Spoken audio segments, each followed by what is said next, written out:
So Brian, in the linguistic world, we can either translate word for word, and just the word for word, we translate it word for word. It sounds so faithful, It just, or thought for thought.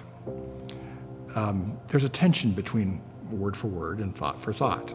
And we call thought for thought either dynamic or functional, and we call word for word formal.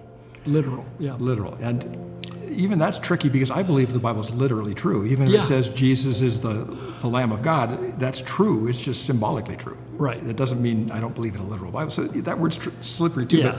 But you look at thought for thought and word for word. Now you're sitting in the United Nations and you're a translator with it, and the peace of the world's at stake, and you're the Security Council translator.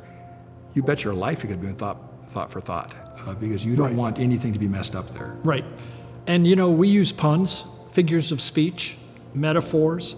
We use, in English, acceptable slang from time to time, and we spin things. And there's humor and there's texture to what we say. But when you translate it, it's lost. I don't know if you've ever tried to take a joke in English and put it into another language. No worky. No. It does not work. It's because humor itself and puns and sarcasm, it's unique to that language. It's expressed in unique vehicles. So the Bible is full of sarcasm. I mean, Proverbs 1. Oh, my goodness. You call out to me, you won't listen to me, go ahead, I will not listen to you, and there's, throughout the Bible, you have puns, figures of speech. You have metaphoric language that is meant for the Hebrew listener, reader. Oh, they get it. But when you try to put it across in receptor language, it's lost in translation.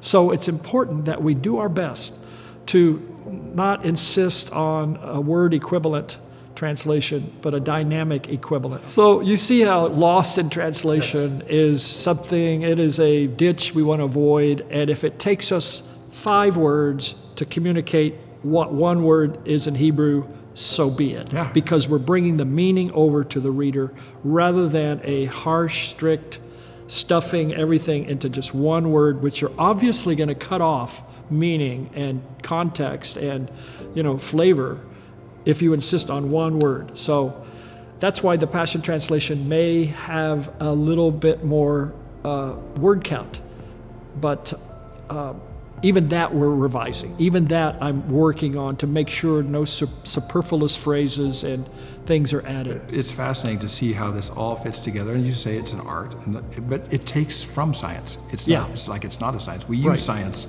of course, to try to get the art going, and we want to balance that as best we can. And I know that from reading your translation that you're absolutely passionate. You talk a lot about, I want it to be heard and I want it to be understandable, but I've never met anyone who's passionate about what it really meant either. So you're really going after, I'm going after like the meaning. ad fontes, go after the fonts. Yes. Go after the sources. And yes. You've got that too.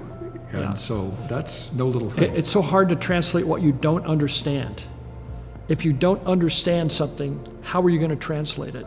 So that's why I want to be a student and a scholar of God's heart, not just words on a page. I want to know, why are you saying this, God?